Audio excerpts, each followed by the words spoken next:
Esta noche regresa a Abismo el cine, pero con una película muy especial, porque no va a faltar el misterio, los mitos, las leyendas, y todo ello en una película perfectamente ligado, sugerido, escondido, en una cinta biográfica que sorprende la cantidad luego de mensajes que vamos a encontrar por dentro de ella. Así que vamos a hacer un viaje por las extensas tierras argentinas, donde un músico, un rockero, con una muerte sobrevenida de forma prematura. Así que esta es la noche de La Estrella Azul. Comienza Abismo.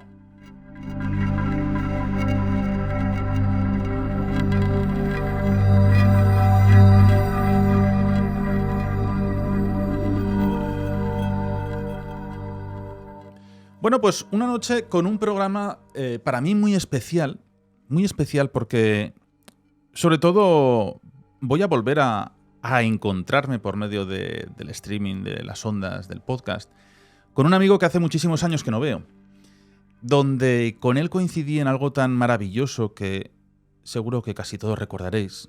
Lo hemos visto en Milenio Live, en Cuarto Milenio, aquí en Abismo, como es Canal Roya, aquello que llamé el Montañero Fantasma. Bueno, pues en aquel lugar perdido en las zonas nortes de la estación de Canfranc, aquella imagen que tanto me impactó y que luego tuvimos que hacer recreaciones y fue brutal, ¿no? Bueno, pues en ese lugar, en esos campamentos, me acompañó durante años una persona que se ha convertido en el presente y un futuro demoledor en el cine español, como director de película, y es maravilloso. Y ahora acaba de estrenar su nueva película, que es La Estrella Azul. Y por eso va a ser un programa especial, hablaremos de muchísimas cosas y, quién sabe, nunca he hablado yo con él de todo esto. Así que también un músico prodigioso. Y aquí saludamos a nuestro querido Javier Macipe. ¿Qué tal, Javier? ¿Cómo estás? Buenas noches, Nacho. Me hace mucha gracia esto de volver a hablar porque han pasado tantos años que ha sido sin corte. La última imagen que tenía de ti era cuando éramos chavales y claro, todos estos años sin hablar, de repente te has hecho grande. Oye, tú también, ¿eh? Y nos une al final el mundo audiovisual de una forma u otra. Sí, claro, en ese Y la momento cuando música. éramos chavales que coincidimos ahí por casualidad, nadie sabía cuáles iban a ser los caminos. Ahora Sí, se vuelven a señor. cruzar. Sí, señor. Bueno, estás ahí con... También está al otro lado de la línea Jaime González, músico, cofundador del grupo Almagato. ¿Qué tal estás? Muy buenas noches, Jaime. Hola, buenas noches. ¿Cómo vais? Muy bien, muy bien. Oye, tengo muchas ganas de... No vamos a hacer, lógicamente, spoiler de esta película. Pero primero, es una película biográfica, que eso ya es maravilloso, ¿no? De Mauricio Aznar, que ahora hablaremos de quién era este músico, con un viaje a Argentina donde se enamora de esa tierra, de las leyendas, del mito, del folclore. Pero se está convirtiendo en un fenómeno absoluto del cine español. Está entre las películas más valoradas de la historia del cine español. Está siendo un boom de taquilla, tal cual. Y está rompiendo todos los cánones porque venís prácticamente sin esa estructura de marketing hollywoodiana que solemos ver en el cine. Y bueno, Javi, ¿cómo estás en estos momentos? Pues muy contento. Como dices, esta es una película que no se ha construido en general en base al dinero, sino mucho más en base a la pasión. Por supuesto, ha costado dinero porque toda película cuesta, ¿no?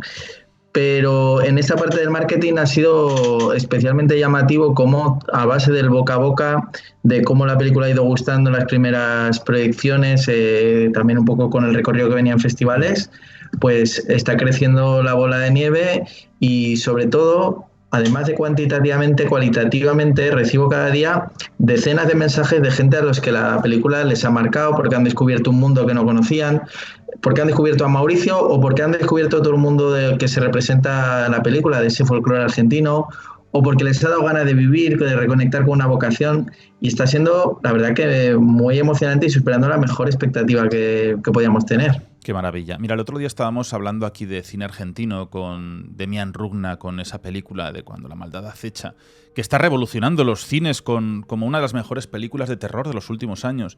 Y cómo reivindica, ¿no?, ese cine argentino, esas tierras, esas leyendas, todo lo que se cuenta allí, ¿no? Y aunque él sí que lo lo acercaba más hacia ese problema social tan brutal y de salud como es el glifosato, la contaminación que hay en las aguas, en los acuíferos, por cómo proliferan esas sustancias cancerígenas realmente y la muerte tan prematura que tienen en aquellos países. Pero bueno, estamos en un momento muy interesante también del cine de ese país hermano. Y lo que más me gusta de esta película, que ahora vamos a conocer quién era Mauricio Aznar, pero es una película, Javi, que habla sobre el alma. Sí, de alguna manera, a veces cuando contamos de qué trata la película, no solo trata de la vida, sino que trata del alma, cada uno como lo quiera entender, porque lo importante es lo que después de la muerte también ocurre y Mauricio genera, ¿no? Que es algo que con todas las grandes historias, dicen muchas veces que los grandes personajes son sobre todo aquellos que tienden puentes, porque otras personas después cruzan, ¿no? En el caso de Mauricio, que fue un gran artista, no solo a través de su obra, sino todo lo que ha inspirado su viaje, eso de alguna manera también está en la película y también literalmente es de su alma, ¿no? Que mucha gente de su entorno eran personas bastante creyentes que hablan de que de alguna manera él pues siguió viviendo después y yo lo siento así de una manera más o menos poética, pero bueno, así sentimos que él está muy vivo y gracias a esta película también pues muy vivo a través de su música. ¿Quién fue Mauricio? Para los que no lo conozcan. Porque él pasó desapercibido, realmente. Fue como una vida de músico, una muerte prematura, que fue con 36 años, creo. Uh-huh. Y bueno, por conocer un poco quién fue esta persona, Javier, si me podéis contar que... Bueno, Jaime, tú sí que lo conociste a él, claro. Sí, claro. Sí. ¿Quién fue Mauricio? Bueno, Mauricio era... ¿Cómo explicarlo? Una persona muy espiritual, muy creativa, buena gente, básicamente buena gente, y con una capacidad creativa increíble. Tanto en el plano rocker, sí, que yo no conocí, yo lo conocí después de su primer viaje a Argentina, como en el plano folclórico, y desde luego era un gran poeta y un gran músico. Oye, Javier, ¿y cómo llega a ti la vida de esta persona para que decidas crear esta película que te ha llevado prácticamente 10 años? Pues mira, bueno, en línea también respondiendo un poco a lo que has dicho de que pasó desapercibido en realidad fuera de Aragón. Era especialmente conocido por su faceta, a lo mejor, del rock and roll de la época de Más Birras en un entorno rocker, pero en Zaragoza sí era una persona muy querida y muy conocida, ¿no? Entonces yo de niño escuchaba su música porque mis hermanos, que son mucho más mayores que yo, siempre estaban poniendo la música de él en casa. Él tenía un aura de John Lennon local, o sea, de hecho hasta tiene una calle, un busto. Es una persona que no solo por su música, sino también por cómo era él, que todo el mundo habla de que era una persona muy cercana, que se le veía mucho por la calle, que tenía un aspecto muy icónico, ¿no? Pues era eso, una especie de héroe local. Entonces yo de niño lo escuchaba y cuando cumplí 18 años me fui a estudiar cine a Madrid. Uno de los primeros cortometrajes que hice le pedí permiso a la madre de Mauricio para incluir una canción de él. Entonces ahí la conocí. Y ella la invité a ver ese cortometraje y me dijo que me quería proponer algo, así un poco misteriosamente, me citó a su casa y bueno, para mí fue un poco como ir a casa de la madre de Elvis, porque ya te digo que yo era muy, muy fan, ¿no? Y de hecho entré ahí, pues la guitarra colgada en la pared, la guitarra del hermano, como tiene un aire, tenía para mí como de santuario entrar a esa casa. Y ella me cuenta que le estaba rondando la idea de que se podía a lo mejor hacer una película sobre la historia de sus hijos, porque estamos hablando de Mauricio, pero en realidad Mauricio tuvo un hermano, Pedro, que murió 10 días antes que él. Es una parte muy trágica y llamativa de esta historia, ¿no? Y resulta además que Carlos Saura, el director, le había dado esta idea y habían estado hablando sobre esta posibilidad, no habían llegado a un entendimiento, no sé si es que quería hacer un documental o una ficción, Saura, pero el caso es que a ella ya le había dejado la idea. Y va y me lo propone a mí, que tenía 18 años, que claro, no me veía capaz. Le dije yo, ¿estás segura que no es mejor que lo haga Carlos Saura, que seguramente haría una película mejor? El caso es que ella con los años he entendido, porque me lo ha dicho literalmente, que no es que pensara que yo la fuera a hacer mejor, sino que vio que me podía hacer un regalo a mí. Que de alguna manera eso enlaza bastante con el espíritu que tiene la película y que creo que tenía Mauricio, ¿no? De la apuesta por el rock and roll, que es un poco como apostar por las causas que el corazón te pide, independientemente del aspecto material o de éxito que eso pueda tener. Ella no estaba pensando en eso, pensó que yo lo haría con pasión, y claro, yo a ese encargo que te hace una mujer a la que se le han muerto 2 hijos, no podía más que decir que sí, solo que no me veía capaz en ese momento. Tuvieron que pasar 8 años y hace 10 años es cuando le dije, bueno, creo que puedo empezar a investigar en esta historia, y ahí comenzó un viaje larguísimo para conocer, sobre todo, lo más importante, el viaje a Argentina, que es en lo que se centra la película. Y te cogió además la pandemia por medio, o sea que eso fue un momento bastante complicado, ¿no? Bueno, han dicho, y ya nos lo hemos quedado casi como estrategia de marketing, que es la película con la historia más épica de toda la historia del cine español. Porque 10 años desde que empezamos a investigar todo esto, años para conseguir escribir un guión, conseguir productor, levantar la financiación, etcétera, etcétera. Pero es que empezamos a rodar el 9 de marzo de 2020, que es una fecha buenísima para hacer una película llena de escenas de conciertos entre 2 continentes. Y bueno, pues se paró, parecía que era unos meses, y ya sabemos todo lo que fue la pandemia. Estuvimos años parados porque no queríamos renunciar a que fuera una película con todo escenas en directo, y como digo, además se rodaba entre 2 continentes, una época de fronteras cerradas y todo. Así que 3 años estuvimos. Y te animaste a seguir, ¿eh? Porque mucha gente que le ocurrió prácticamente lo mismo, decidieron pasar página y acabar con el proyecto. Pero tú tuviste como una especie de llamada de sincronías que te decían que tenías que continuar. Bueno, esto realmente haciendo la película ha habido varios momentos en los que yo estaba a punto de abandonar, y como dices, ha habido esas cosas que desafían tanto la razón, que a mí me hicieron pensar que de alguna manera tenía que hacer este proyecto. Yo, de hecho, diría que cuando empezó todo esto, yo no tenía más que... No tenía mucho interés por estos asuntos espirituales, o a lo mejor el que cualquiera puede tener, pero fíjate que esas casualidades me hicieron pensar, aquí debe haber algo más, o ampliar un poco la visión del mundo, porque, por ejemplo, te cuento una, había un momento que yo estaba en Lisboa, que había ido ahí porque sabía que Mauricio es una ciudad que le gustaba, yo había ido ahí a escribir el guión, pero estaba en una época a punto de abandonarlo, y estaba ya para volver en el aeropuerto de Lisboa, y se sentó una chica al lado mío, sacó un ordenador y se pone a escuchar la canción La Estrella Azul, que mi película se llama La Estrella Azul. Es una canción que en Argentina es muy conocida, pero en España la conoce muy poca gente. Si tuviéramos que decir qué porcentaje de la población la conoce, pues sería un 0, no sé, 1 o menos a lo mejor de gente, ¿no? Pues en Lisboa ya menos aún, ¿no? Y era en un sitio de paso del aeropuerto, y yo le dije a la chica que la puso, espera un momento, mira lo que yo estoy escribiendo, una película que se llama así como esta canción, ¿no? Y bueno, eso para mí fue una especie de señal de, bueno, no abandones, ¿no?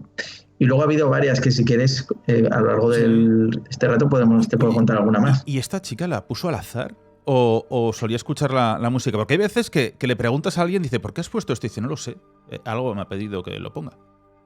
Pues le pregunté y exactamente me dijo, no, sí, yo sabía que existía esta canción, pero por casualidad la puso, o sea, no es que la escuchara todos los días. Y claro, yo le dije, esto para mí es tremendamente significativo. Y cuando se lo expliqué, ella se le puso la carne de gallina. Me decía, entendió que esa casualidad no era normal, porque de hecho puso una versión en la que el que sale cantándola, que es su autor, Peteco Carabajal, yo le dije, es que esta persona que ha estado en mi casa comiendo. O sea, no solo es una canción, es que el vínculo es enorme. Jaime, ¿qué opinas? Pues hombre, claro que son una serie de casualidades, el mundo es un pañuelo, y yo creo que por algo fue eso. De hecho, la misma afición de Mauricio por este tipo de música, que ya sí que venía desde España, pero fue en Argentina cuando, escuchando esta misma canción, La Estrella Azul, por un hermano de Peteco, que la estaba cantando en la calle, lo reenvía a la casa de su padre, de Carlos Carabajal, que es en este caso la unión que hace que Mauricio se vea alucinado por este tipo de música y que regrese convencido en hacer este tipo de música. Son todo una sucesión de casualidades. Bueno, y al hilo de este personaje y de esta canción, que es Peteco Carabajal, el autor, mucha gente habla de él. Bueno, a mí me lo han contado esto en la casa donde él se crió, su familia. Un día contaban anécdotas de él de que tiene un aura de ser así un poco medio brujo, ¿no? Y contaban, por ejemplo, que él pintó una vez un cuadro de las Torres Gemelas ardiendo poco antes de que ocurriera y ese cuadro él lo subió al Facebook. ¿Qué me dices? Y esta historia de esta misma canción, La Estrella Azul, es una canción que él escribió como a un hijo que había tenido con una mujer, que esa mujer se llevó a ese hijo a Europa, digamos, porque no quería criarlo junto a él, digamos, ¿no? Y escribió la canción ¿Dónde estará la estrella azul?, hablando de dónde estará mi hijo, ¿no? Pues luego él hizo un viaje junto a Mercedes Sosa, le pidió que si le podía dejar ir con ella de gira por Europa para ver si encontraba al hijo. Y lo encontró por casualidad. Fíjate qué grande Europa. Pues dice que estaba un día en un parque. A mí me lo contaron así, no sé pero me lo contó alguien de la familia. Imagino que será bastante aproximado con la realidad. Y de repente vio a la mujer aparecer así en medio de un parque y entonces escribió la canción Encuentro, que trata de que ha encontrado esa estrella azul. Ostras, pues es increíble, ¿no? Es como así como el Aleister Crowley que tenemos aquí. Oye, Jaime, tú conoces muy bien Argentina y sobre todo habéis bebido muchísimo de esos mitos, de esas leyendas, porque es un pueblo que sigue creyendo muy fuertemente en todo ello. Sí, indudablemente hay muchísimas, sobre todo en Santiago, especialmente en Santiago del Estero, que es de donde es esta familia Carabajal, donde era Carlos Carabajal, donde es Peteco. Hay un montón de mitos, unos digamos que se han creado allí y otros que han venido de España, de Europa. La Salamanca, por ejemplo, en América, la Salamanca es la cueva donde vive el diablo. Y a la Salamanca acuden aquellos que quieren conseguir dones especiales, pues músicos que quieren ser una especie de yo qué sé, músicos extraordinarios o jugadores que siempre tengan suerte o amantes increíbles. Entonces tienen que entrar a buscar esa cueva de la Salamanca, que suele estar en los montes escondida entre zarzas y espinas, y hacer un pacto con el Supay, con el diablo, también le llaman el Mandinga, y a cambio de ese don que ellos van buscando, después de pasar unas pruebas allí en la Salamanca, tienen que dejar a cambio el alma, tienen que firmar un acuerdo en el que cuando mueran el alma quedará en manos del Supay y mientras tanto lo que les quede de vida pues podrán hacer uso de esos dones extraordinarios que les han dado. Hay muchos mitos, muchísimos. Esto es un poco como Robert Johnson, ¿no? Cuando hizo aquel pacto y de pronto, de ser un guitarrista que no tenía un gran reconocimiento, de pronto fue un grandísimo virtuoso, y él es cuando habló de que en esa carretera hizo un pacto a cambio de su alma con el diablo. O sea que está muy, muy involucrado, ¿no?, el mundo de la música con eso. Y a este lugar de la Salamanca siguen creyendo y sigue acudiendo gente. Dicen que sí. De hecho, dicen que Peteco, tanto Carlos como Peteco han estado en la Salamanca. Y la Salamanca viene de Salamanca, de la ciudad española.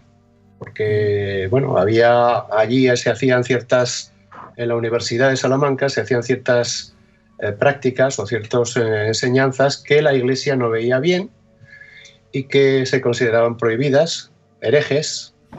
La Inquisición entraba ahí y ese mito de gente que enseñaba, acabaron diciendo pues que era el diablo el que estaba allí, ¿no?, teniendo cátedra. Y por eso ese mito pasó a América y lo adaptaron a su modo de ser. Javier, ¿tú has tenido... ¿te han contado historias de tipo cuando fuiste allá a Argentina? Sí, desde luego. Es que es algo que está muy presente, y no presente como mitología de folclore de museo o de libro de antropología, sino como creencia real. De hecho, este tema, pues sí, te dicen a veces, pues tal músico también dicen que estuvo en la Salamanca, o gente que te dice, no, la entrada está en Salavina.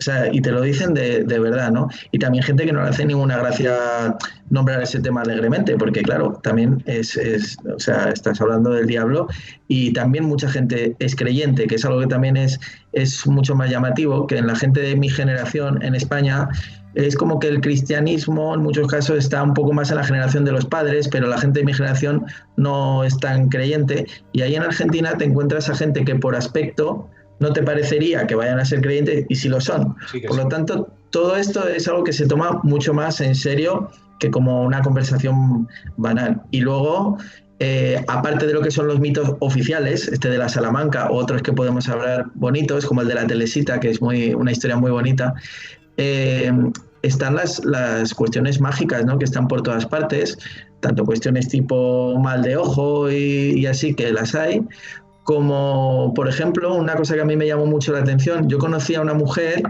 que curaba quemados con un rezo que ella tenía esas palabras y ella no lo podía decir. Eso me contaba, que ella había recibido eso de otra persona que curaba quemados, que ese rezo era un rezo secreto, y en esa comida estaba presente otra persona, Luis Lazarte, un gran amigo, que contaba que él había visto a una persona prácticamente desahuciada por los médicos porque tenía el cuerpo totalmente quemado, ver a una persona rezarle en una iglesia, y él ver cómo caía un agua negra que iba cayendo en un cubo hasta que esta persona se curó. Y esto me lo decía alguien. Este Luis no era especialmente creyente, era una persona muy culta, muy inteligente, no dirías a alguien, no sé, que sea fácil de engañar, para nada. Bueno, Jaime lo conocía mucho más que yo.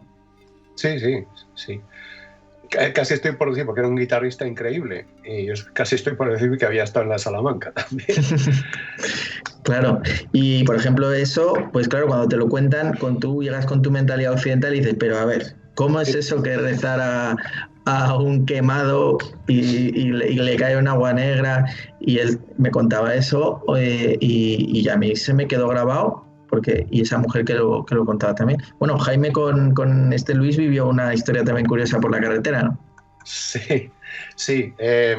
Íbamos a ver a un músico que también decían que había estado en la Salamanca, el Pidio Herrera, a un pueblo que está al sur de Santiago que se llama Tamisqui. Y bueno, íbamos por unas carreteras que son casi 4 horas de ir despacio con los coches, porque no son buenas carreteras, por más que sean rectas, están en muy mal estado, y además hay muchos animales que se cruzan borricos, se cruzan cabras, se cruzan zorros, en fin, se cruzan muchos animales.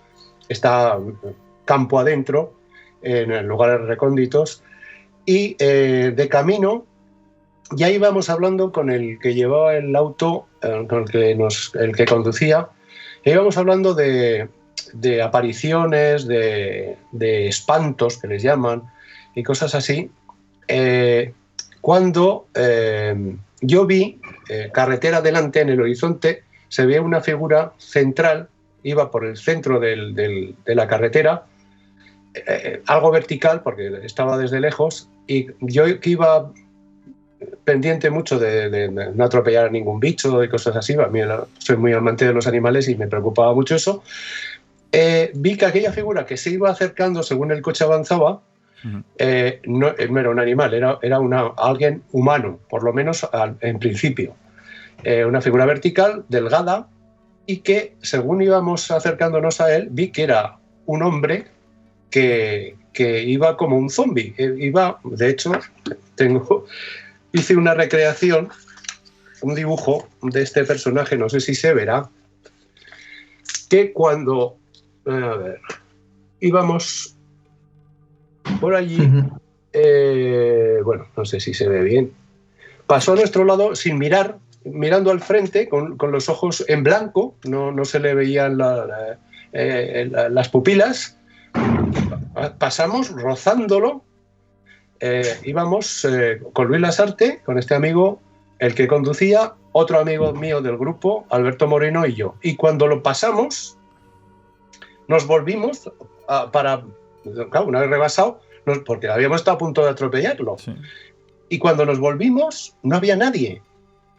O sea, nos quedamos alucinando los cuatro. En un lugar que sería como una llanura, ¿no? Sí, son zonas muy llanas. Santiago del Estero es muy plano. Y era una recta con vegetación a los lados, pero una vegetación baja, el jume, que se llama, o jumial, que son como arbustos. No había árboles altos ni nada donde ocultarse. Y cuando nos volvimos, nos quedamos luego mirando unos a los otros y no dijimos nada, porque no sabíamos qué había pasado. Uy, Jaime, una pregunta, aunque suene un poco extraño. ¿Tú recuerdas si esa persona tenía pies? Creo recordar que sí. Uh-huh. Tiene su porqué, porque realmente todas las apariciones en carretera, en caminos, con una forma donde la gente que se vuelve ya deja de existir esa figura, sobre todo cuando no tiene esa explicación de que haya podido esconderse o haya un bosque frondoso, sino que es una zona amplia. Cuando tú preguntas, habitualmente nunca tienen pies. Es una forma donde, bueno, pues todos los expertos en los sensitivos, pues sí que dicen que es como que aparece una especie de humo casi invisible donde esas facciones físicas desde la espinilla van desapareciendo hasta que se quedan completamente transparentes, translúcidas. Y oye, qué potente. Me ha parecido muy interesante lo de la curación de quemados. Me he quedado con lo de el cubo donde caía agua negra. Es que me parece de verdad espectacular, porque es que lo estoy visionando y claro, tú me has dicho, Javi, que claro, para una persona que viene desde España, ¿no? Con esas creencias que sorprenden, pero claro, esos ritos que podía liberarle casi del quemado, que muchos hablaban que el quemado es el propio maligno.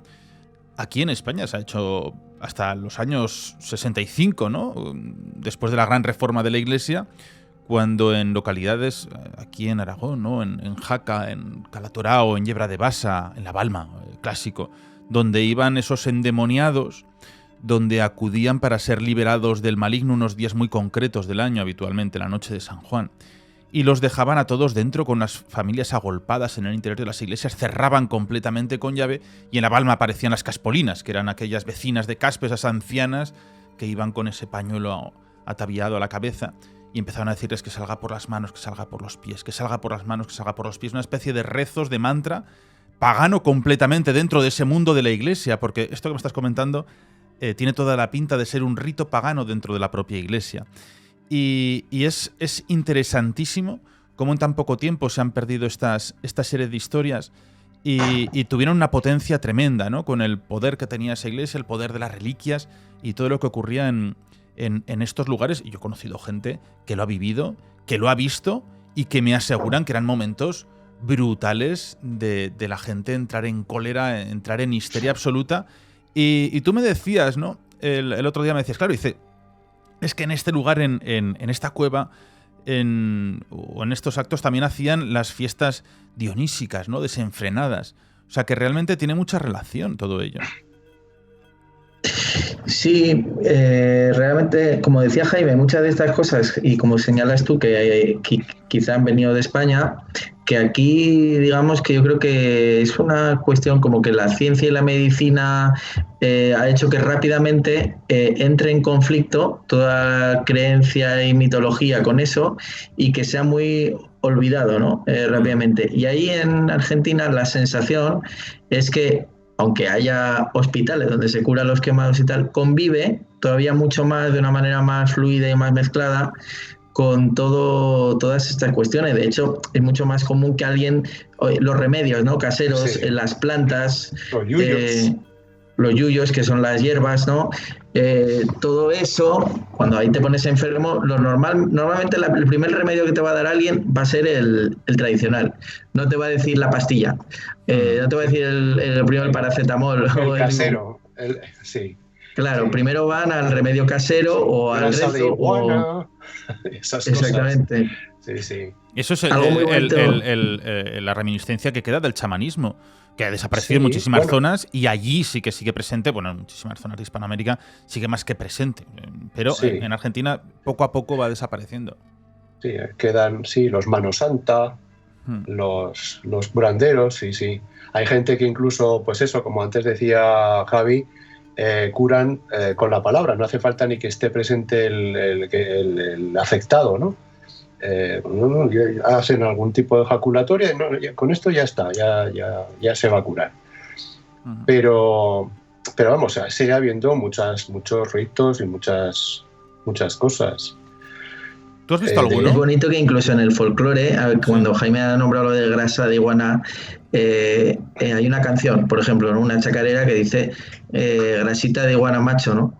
Mezcladita con hierbabuena. Mezcladita con hierbabuena. Fíjate lo que es que en la receta de... que ¿para qué es la receta en la canción? ¿Para qué lo dice? Para... Si tienes bueno, es la chacarera de las piedras, cualquiera lo puede buscar. Sí. Que en una canción se diga la receta de un remedio para curar, que puede haber, qué riqueza más bonita, ¿no? De ese folclore, porque queda para siempre. Cuando algo lo cantas ya no te olvidas. Ayuda mucho a la memoria, ¿no? Exacto. No sé si, seguro que aquí hubo canciones que tenían remedios, pero yo no sé decir ninguna española. Y eso es algo de esa riqueza que tiene esa música de ahí, que es algo que en la película se ve, que a Mauricio le llama la atención, ver toda esa riqueza conservada en algo que a la vez está muy vivo, porque son canciones que todo el mundo canta. Esta Chacarera de las Piedras la puedes escuchar cualquier domingo en una fiesta. Sí. Es que aquí hemos perdido el escuchar a los mayores y transcribir sus historias.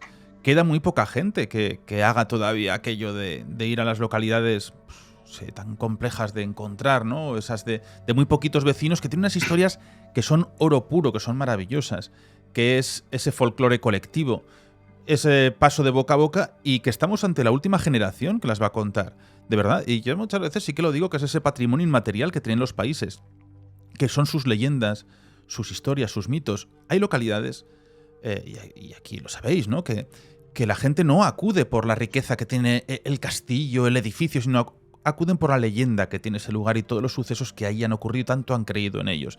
Y que por desgracia se están perdiendo, están desapareciendo, y esas personas pues se van, nos dejan este mundo y desaparece, y se las llevan con ellos completamente. Yo me he encontrado en España con ritos de brujería que todavía conservan esas mujeres ya ancianas, esas mezclas que tenían que hacer, pero dice, claro, es que nadie me ha preguntado qué es lo que llevan esas mezclas y cómo se hacían esas sanaciones, esas curaciones. Bueno, pues se llevan a la tumba y de pronto pues desaparece algo que es una riqueza colectiva maravillosa y que creo que todos deberíamos de beber de esa fuente, y que es lo que vosotros habéis hecho también, recuperar esas historias. Bueno, es el proyecto que Mauricio tenía junto a Jaime cuando murió, era precisamente hacer un disco libro que se llama El Sueño del Monte, que quedó inconcluso por parte de Mauricio, pero Jaime lo terminaron, y precisamente ellos quisieron sistematizar un poco todas esas leyendas orales que yo creo que no hay, ni siquiera en Argentina lo han sistematizado tanto, pero ellos sí que vinieron con esta mentalidad más nuestra de sistematizar, ¿no? Y de dejarlo por escrito.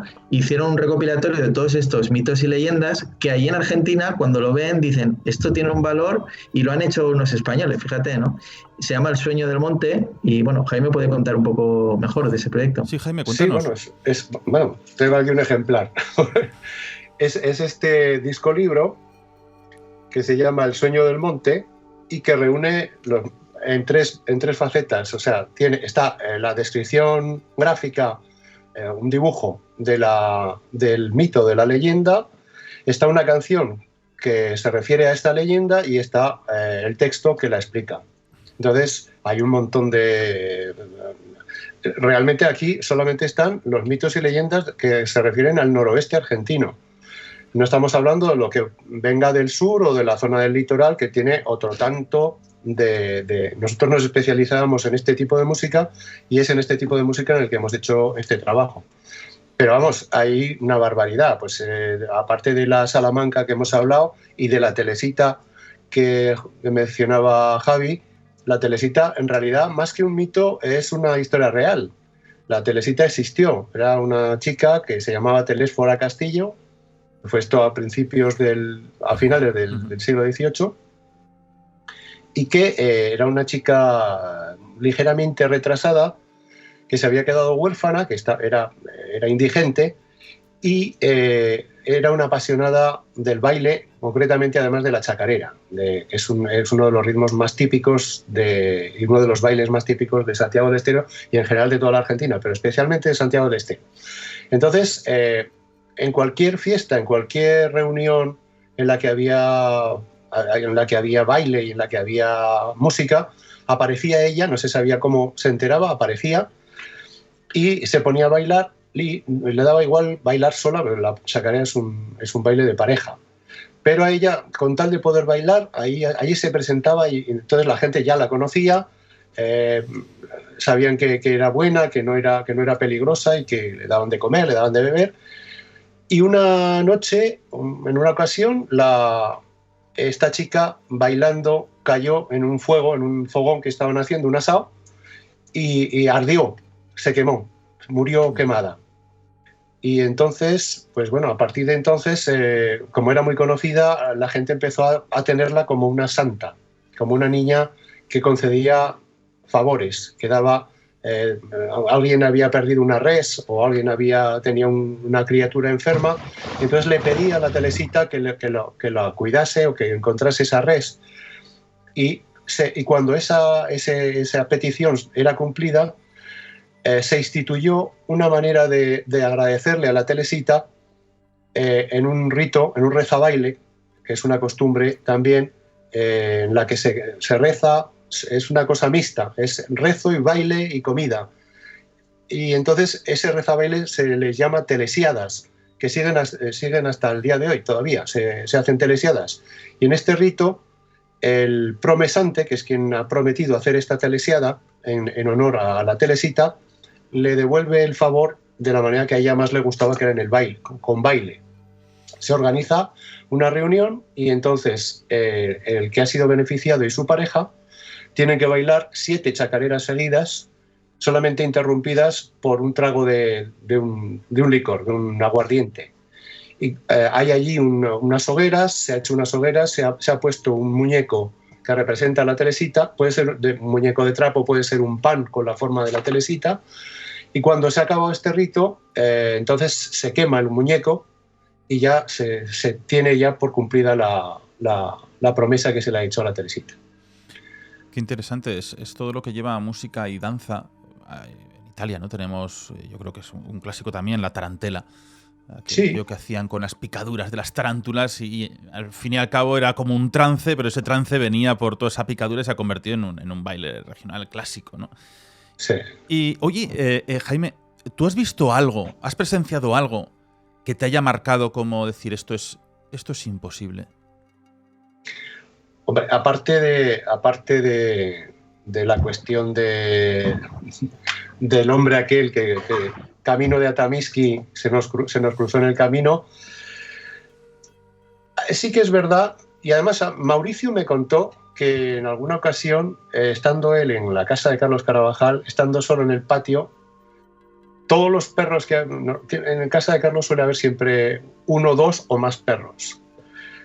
Y en aquel momento estaba él, supongo que estaría con la guitarra, estaría tranquilamente, y de repente todos los perros que había en la casa echaron a correr ladrando hacia una esquina del patio, de los muros del patio, y se pusieron a ladrar como locos y allí no había nada. Uh-huh. Y Mauricio se quedó así alucinando. Conmigo ha pasado también alguna vez eso. Los perros que había se han echado a ladrar, se han puesto a ladrar como locos y los chicos los chicos allí, los nietos de Carlos Carabajal, decían, eso es que está el alma mula, que es otro de los mitos que hay en Santiago del Estero, el alma mula, que se supone que es una mujer que tuvo relaciones sacrílegas con un cura o incestuosas, ¿no? Hay diferentes versiones. Entonces dicen que cuando sopla el viento del sur, al caer la noche, se escucha un grito espeluznante y se oye un trotar de cascos y un arrastrar de cadenas.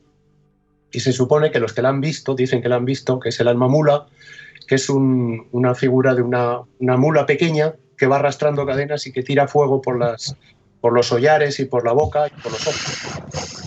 Y que muchas veces aparecen en los rediles, aparecen algún cabrito muerto, intacto, pero que luego se dan cuenta de que le falta el cerebro al animal. Oh. Y dicen que ha sido el alma mula. Y bueno, hay un montón de cosas así. Los chicos decían, esta noche vamos a quedarnos hasta tarde a ver si oímos gritar al alma mula. Javi, ¿tus experiencias por allí? ¿Qué? Bueno, yo te puedo contar alguna de estas otras casualidades que no están tan imbricadas con el folclore argentino, sino más con el hecho, que creo que también es bonito de hablar, ¿no? Que cuando, lo he hablado a veces con otros creadores, que cuando estás muy en un proyecto, de repente ocurren cosas que es como si toda esa energía focalizada en una dirección hacen que ocurran cosas que desde luego no se pueden explicar por probabilidad, ¿no?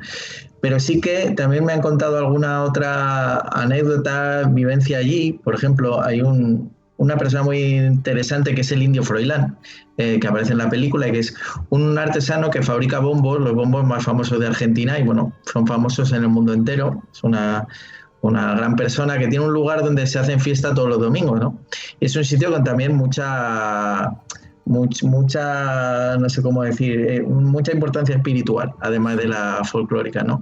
Es un hombre que, por ejemplo, una cosa que yo he visto que no la podía creer es cómo da de comer a los pájaros, que de repente él llama a los pájaros a una hora de la tarde, empieza a llamar, vengan, y empiezan a venir pájaros de lejos, de todos los árboles, se empiezan a acercar a la zona. Y yo cuando veía eso tuve una especie de sensación de esto es Matrix, o sea, esto yo nunca pensaba que una persona llamando puedan pájaros silvestres, que esto ya veo que Jaime asiente porque lo he visto también. Lo he visto hacer. Y de repente llegaban los pájaros y si se peleaban uno decía no se peleen y se separaban los pájaros. Pero hablamos de cientos de pájaros, no de 4 o 5 pájaros. Una bandada entera de diferentes tipos de pájaros, además. No es que venga una bandada concreta, venían pues sinsontes, urpilas, venían pajaritos de un montón de razas. Alguna vez lo intentamos grabar esto y lo que pasa es que he grabado, yo creo que cuando se sentían muy observados los pájaros cambiaba un poco, pero la primera vez que lo vi, de verdad que fue una cosa, un día que había un ambiente tranquilo, impresionante. Sí, es brutal. Y este hombre, Froilán González, en la película le grabamos una cosa que no apareció, con lo cual no creo que él tenga ningún problema en que se cuente. Es una persona muy creyente, sí. Y explica que de niño él soñó una vez que una mano lo sacaba de su cuarto por la ventana y le llevaba a conocer el mundo entero. Esto me lo ha contado él y nos dejó grabarlo en vídeo. Y que esa mano le llevó a Europa y le fue mostrando paisajes y lugares que él se le habían quedado para siempre grabados en la memoria. Entonces él se fue haciendo famoso, partía de una familia muy humilde y bueno, a base de hacer bombos se hizo famoso y tuvo la posibilidad de venir a Europa. Y dice que cuando llegó y iba viendo los paisajes por la ventanilla del avión y después en el viaje pudo reconocer exactamente esos lugares. Y ahí es donde muchísimos años después se dio cuenta de que Dios le había llevado, él dice que es Dios el que le había llevado a conocer el mundo en ese momento. Te lo cuenta de una manera que él se emocionaba cuando lo contaba. O sea, veías que era una vivencia que no se la puede inventar porque alguien no finge de esa manera la emoción. Él veía que era absolutamente real. Y a mí eso, sumado a una persona que es capaz de llamar a los pájaros y que vengan, desde luego te hace replantearte muchas cosas. De hecho, es muy bonita la historia que él cuenta que de niño a veces tenía que cazar algún pájaro para comer y que por eso también de mayor iba siempre dando de comer a los pájaros un poco para devolverles, ahora que ya no tenía esa necesidad de tener que matar a un pájaro nunca para comer, pues hacía este gesto, ¿no? Pues ese viaje astral, qué bonito, ¿no? Es como esa dualidad del alma que sale, vuela y luego vuelve a tu cuerpo. Oye, Javi, me dijiste que también has tenido más toques de lo que sea. Antes me has comentado el de la música de la Estrella Azul en Lisboa, pero ¿te ha pasado más veces para esta película? Pues sí, tengo una lista muy larga. Te voy a decir dos, pero Una también fue muy llamativa porque la presenció mucha gente. Esto tiene más valor cuando hay testigos, porque si no, la gente siempre se puede plantear que eso te lo has inventado, ¿no? Había un momento, por ejemplo, que íbamos a grabar en el propio rodaje de la película la escena más importante y más delicada, que era el momento en el que muere el protagonista, que muere Mauricio. No hago mucho spoiler porque cualquier persona que lea la sinopsis ya sabe que eso era... De hecho, el final de la película es sorprendente porque no es ese el final de la película.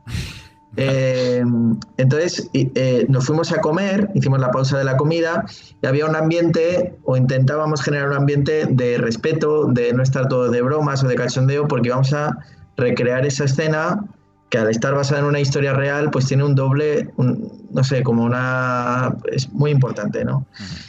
Total, que estábamos volviendo hacia el set de rodaje, atravesando una plaza de Zaragoza, un día de febrero al mediodía, que no es un momento en el que ni siquiera haya mucha gente por la calle ni nada, ¿no?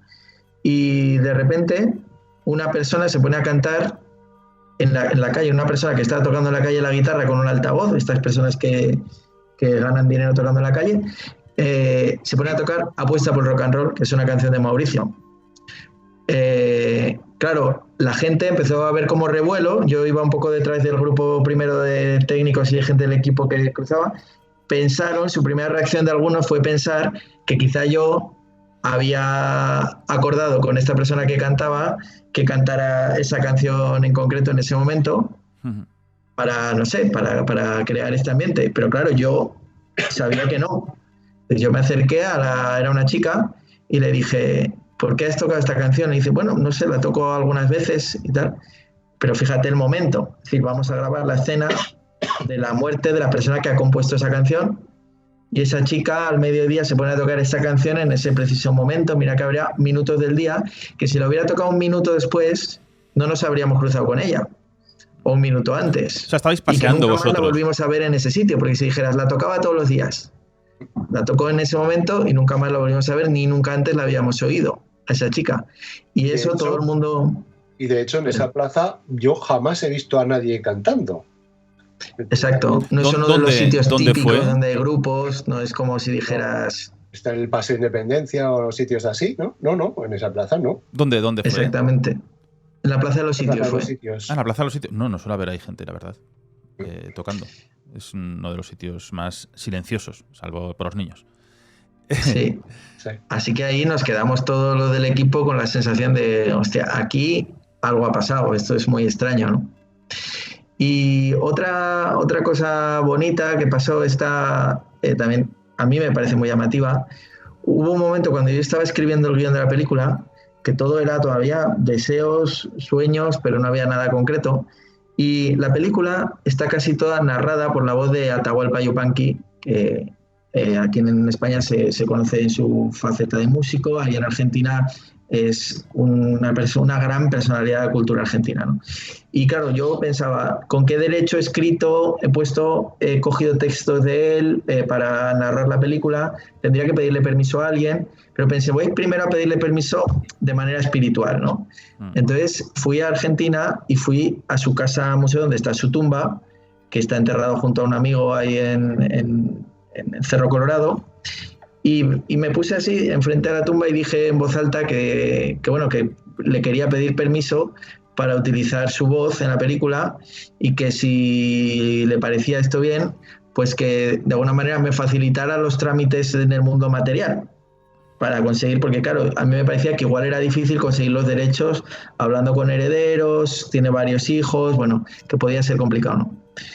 El caso es que hice eso, mucha gente le parecerá una locura. A mí mismo en ese momento me parecía un poco también extraño, me sentía raro diciéndolo, pero a la vez sentía que algo así debía hacer, ¿no? Y bueno, ya estaba para irme de ese pueblo, teníamos de hecho un taxi, y me dio por parar un segundo a comprar alguna cosa de recuerdo en un artesano que había al lado. Entonces al artesano le pregunté, ¿qué haces aquí? Bueno, pues nada, es que tengo una película que tiene cierta relación con Yupanqui. Me dice, ¿sabes que su hijo está aquí hoy en el pueblo? Que en aquella época el hijo iba muy poco por allí. Y digo, ostras, pues qué casualidad, pero me tengo que ir porque tengo ya el taxi aquí esperándome, un taxi que había venido de otra población, ahí contando el taxímetro, y me dice, ¿pero cómo te vas a ir? Tienes que conocer al hijo. Me empieza a insistir. Y entonces yo digo, hombre, la verdad es que ya es casualidad. Total que dice, espera, yo lo llamo, no me deja ni opción de elegir. Llama al hijo de Atahualpa Yupanqui y le dice, oye, hay un español aquí que lo tienes que conocer. Y el hijo de Yupanqui dice, que se venga a comer conmigo. Resulta que estaba comiendo, estaba haciendo una especie de simposio sobre Atahualpa Yupanqui, estaban los mayores expertos allí del tema, y 5 minutos después le tuve que decir al taxi, bueno, pues váyase, le pagué lo que fuera. 5 minutos después estaba comiendo con el hijo de Atahualpa Yupanqui. Total que le digo, mire, le voy a explicar lo que ha pasado aquí, porque yo he venido a pedirle permiso a su padre para utilizar su voz a la tumba, y ¿quién me iba a decir a mí que media hora después iba a poder estar hablando con el hijo? Y me dijo, bueno, no te preocupes por los derechos, que por eso no vas a tener problema. Y luego él aparece en la película haciendo de su padre. O sea, imagínate el nivel, ¿no? Con lo cual, siempre he pensado que desde luego ahí hubo una causa-efecto. Javi, ¿tú crees en el más allá? Sí, desde luego creo, no como siempre a lo mejor, o como ahora mismo mucha gente lo entiende, como si tuviera que haber una especie de disyuntiva entre la creencia espiritual y la creencia científica, ¿no?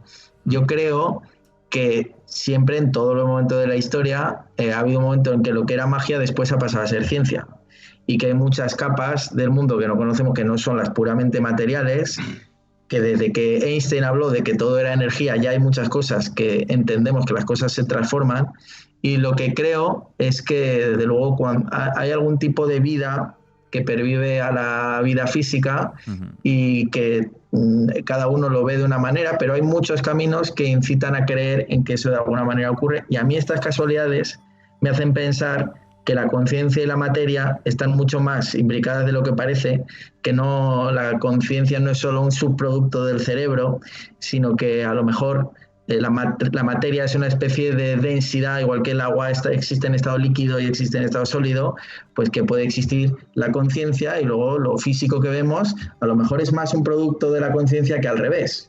Por ejemplo, ¿no? Hay muchos paradigmas científicos que están dentro de la ciencia.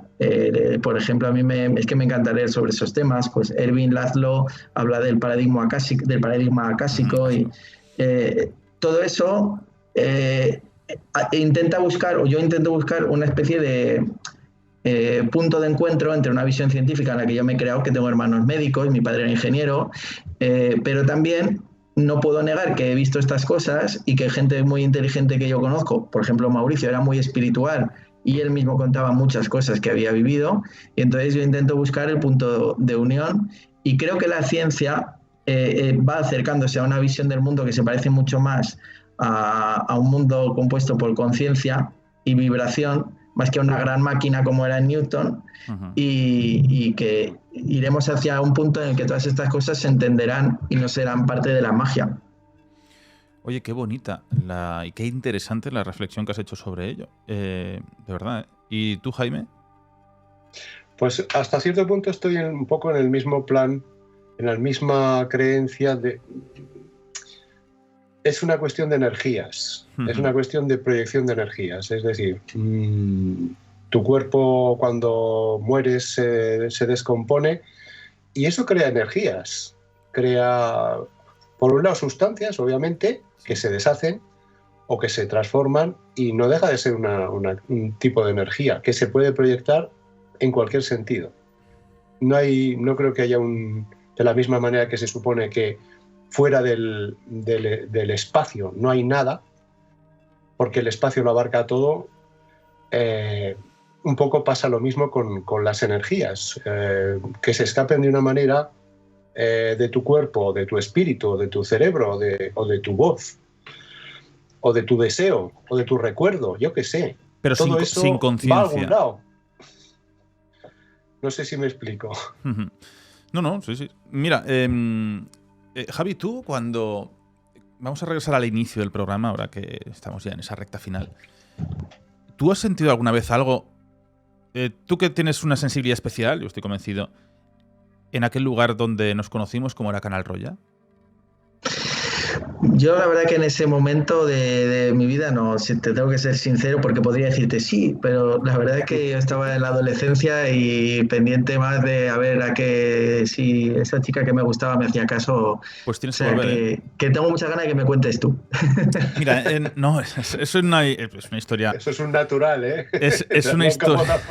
Es una historia muy curiosa que yo caí en ella años después.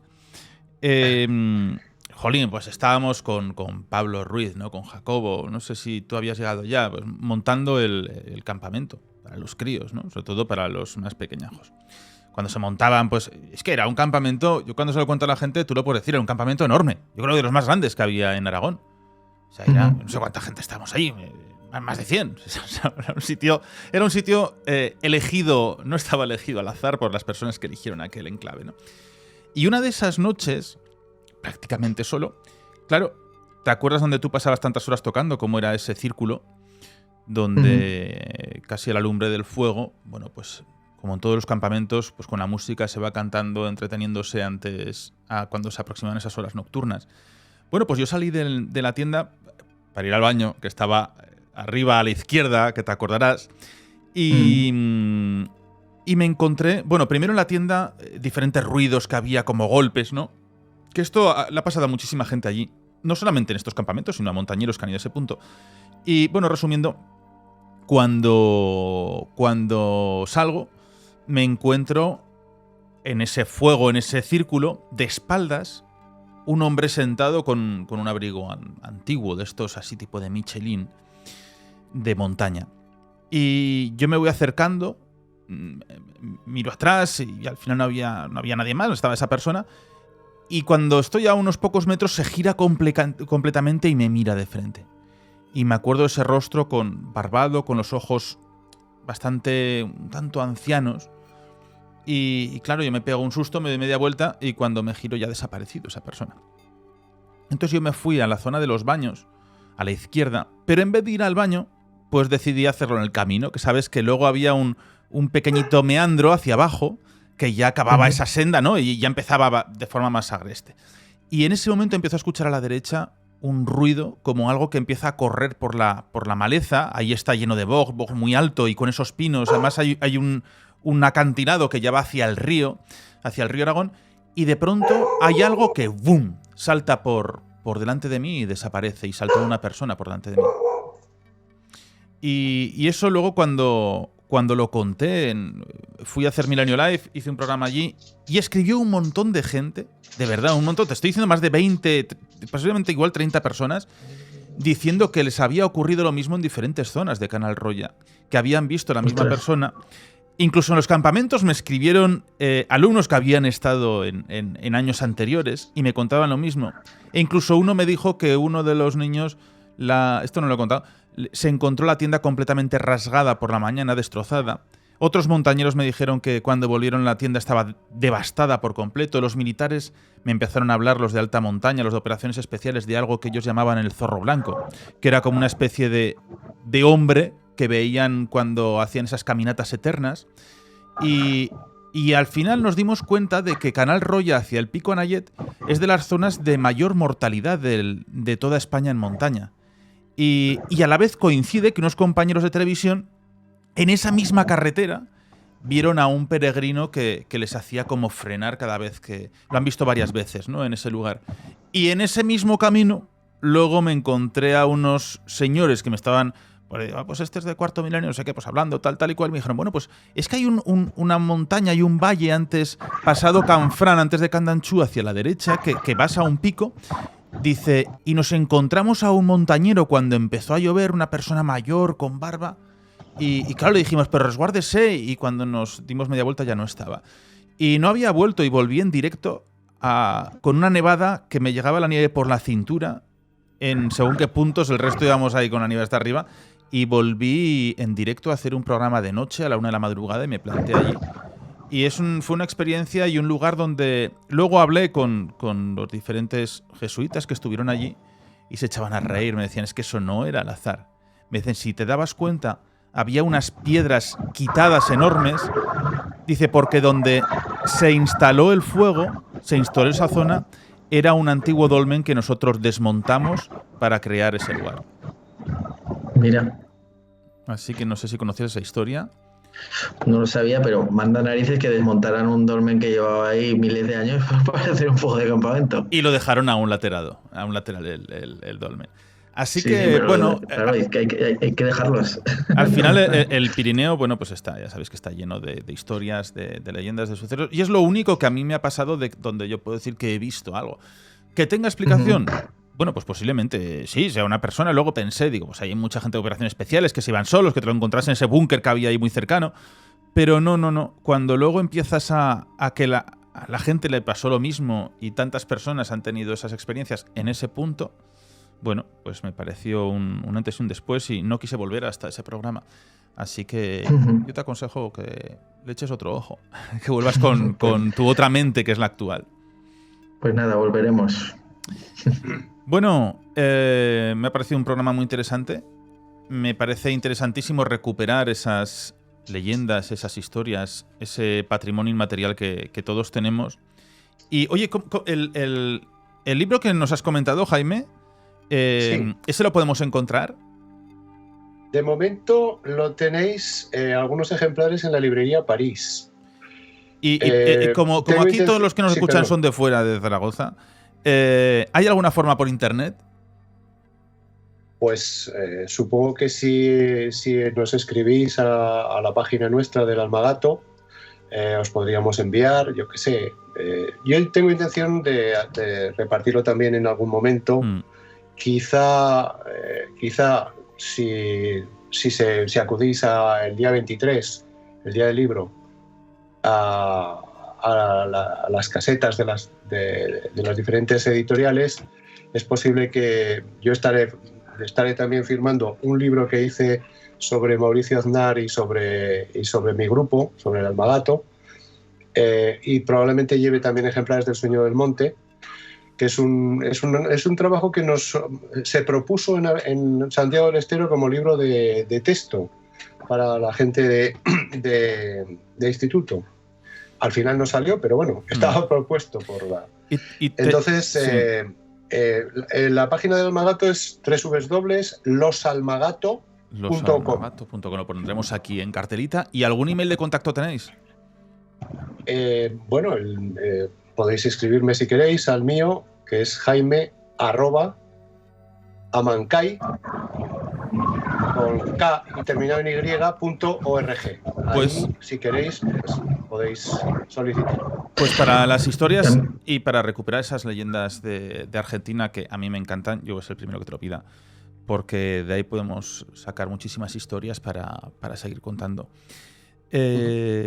Jaime, un placer. También en Spotify, perdón que interrumpa, pero en Spotify están subidas muchas de las canciones, ¿no?, de ese disco. Si buscan Almagato, que desde luego el disco físicamente es más interesante porque tiene toda la parte del libro, es un disco libro, pero también el que a lo mejor de momento quiera escuchar en esas canciones incluyen los mitos. O sea, son muchas canciones sobre esos temas y las pueden escuchar. Genial. Pues sobre todo los discos libros, que son siempre geniales para poder leer y poder escuchar mientras y comprenderlo un tanto mejor. Jaime, un placer tenerte por aquí. Igualmente.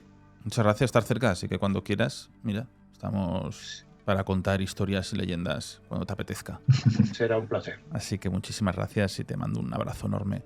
Mi querido Javi Macipe, enhorabuena. Enhorabuena por tu trabajazo, por tu presente y futuro abrumador, y que ojalá te siga dando muchísimos éxitos esta biografía, esta película casi obligada por el más allá, para que la hagas, ¿no? Y que no te olvides de que tenías que hacerlo y que ese encargo iba para ti.